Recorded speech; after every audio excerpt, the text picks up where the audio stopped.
Hey guys, so I'm going to do part 2 of my video of the modifications I've done on my Renegade. Hopefully help a few of you guys out. I know some have been keen to see what I did down the back and on the console and whatever else, so I'll go through it all, hopefully I don't miss anything, and let me know if you've got any questions. Cheers! So in front of my console, this is a 420 side console, Quintrex. I closed it in just with some ply up on the inside of the existing console. It's screwed in at the top and mounted into the bottom with a bit of aluminium angle under the back of here to give it the support at the bottom, and then just a fishing rod holder on the front, holds 3, nice and low. I think it works really well. I've still got access down the side, I didn't close that off. I often lay rods on the side gunnel pocket and they would poke through into this void here, and my esky that I happen to have, which is all measured to size when I did all this work, fits there perfectly, doesn't touch the rods, and still allows the other rods in the rod holders to sit in their spots. So that's my front of my console. So around the back of the console, hopefully this is not too hard to see when I go underneath, but I've got my Humminbird 999 mounted up the top, so it gives me access into the glove box. I've recently done away with the factory switches, they don't actually do anything anymore. I wire in a new set down the bottom here, so this is underneath my console. I'll try and make sure you can see it.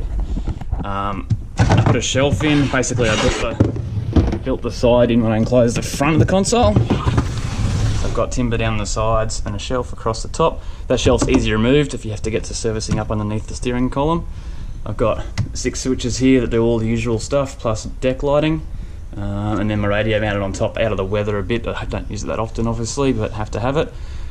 Underneath, this is from Super Cheap Auto, they're about 20 bucks. I've got all my trays out at the moment because I'm repacking them all, but 4 trays fit in there. This is kind of wedged in place. I cut the top off it so it fits under the shelf. My most common 4 tackle trays go there, other ones get stashed elsewhere in the boat. But it means I can have access to them and they're tucked away and don't fall over the place. And then my sinkers are in this one, which is heavy obviously, stays up in there. I've got 2 USB sockets, a voltage reading and a cigarette lighter socket all there. They're all wired up on one of the switches above. So that's my side console. Down the back, behind the driver's seat, the first thing I did was cut this compartment into a hinge sort of setup. So it was just a one-piece lift out, it drove me insane. I think week 1, the first thing I did was this modification, so I just hinged it up using the existing piece, some more carpet I had to buy, which was cool. I then closed in the wall, hopefully you can see this. Closed in the wall that runs down kind of underneath the center console or center compartment, just so stuff doesn't fall across all the time. And then I put aluminium angle at the back so it holds my containers in place, so the angle stops them from rubbing on the back. You can see I've got another hose there coming up, which is my deck wash. We'll get to that in a second. Some safety gear lives under here. Down this side, looking back towards the middle, my isolation switch, I moved it. And then I've got my 12 volt auto charge system, which charges the main encoder battery. When the rear battery is over 13.3 volts, it's an auto charge 4-drive type setup. And I can turn that off or on with the switch next to it. If I don't want it to be engaged, I don't have to. And the other one is my deck wash, which I'll come to in a second, self-priming deck wash, which is in the next compartment. Bait board. A lot of back and forth as to how I was going to do this. I don't always use it, so I didn't want a permanent fixture. If I'm just flicking lures, I'll leave this thing behind. Effectively, it's attached to my center console, or center hatch, and removable by these bungees, so it's just bungeed in at the front and the back. It drains through the usual drain hole at the front. This is just a BCF model, by the way. So it drains out the back still, per any other bait board typically does. But the beauty of this one is I can just unclip it in 3 places. Bear with me. Unclip it in 3 places, the whole thing come away, and then I'm back to how it came factory. Except under here I've got a false floor.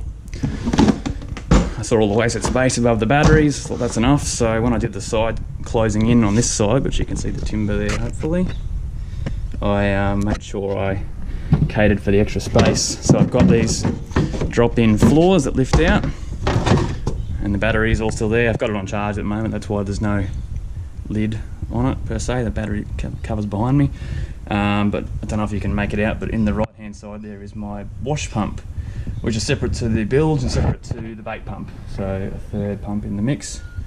Mounted that with a bit of rigmarole down the bottom. Works great, so it's plumbed up to the tap point, which is just in the back corner there, hopefully you can see. I just click on the hose, which is in the other big compartment we just looked at, onto there, and away I go. I can pick up salt water and hose down the deck, or hose down the side of the gunnels, or hands and whatever else. So I'll leave that out for now, but those false floors all packed back in, obviously. Gives me room above, and it's still a walkable deck space. And the whole bait board just can be gone. Lastly, in this back corner, the compartment that was there before I think was a waste of space, so I actually cut the top off, cut the plastic thing in half, and have now made this hatch here bigger. I moved the bait tank back as far as it would go, and that made this section heaps bigger, big enough I can fit your 10 litre jerrys, and I guess you can get 10 and 2 5s in there. Put a false floor in for those interested, so just some angles and some bits and pieces, some ply and false floor, so it's not just sitting on the hull. I can run a 10 and 2 5s in there, so 20 litres of fuel totally out of the way, or more tackle, whatever you prefer. And the bait tank is just as usual, nothing changed there other than moving it backwards. I think that's nearly about it, guys. I've got a rod holder on the side. I know a lot of guys have got their rod holders sorted, so I won't go into that too much. I just lay rods down there in conjunction with where I've already showed you the other rod holders from the previous video. So I think that's about it. Getting ready to go to Cairns in a couple of weeks, so packing all my gear. It's all down there, ready to go. Sorting out that today, so I thought I'd show you now the mods. Hope you enjoy. Thanks.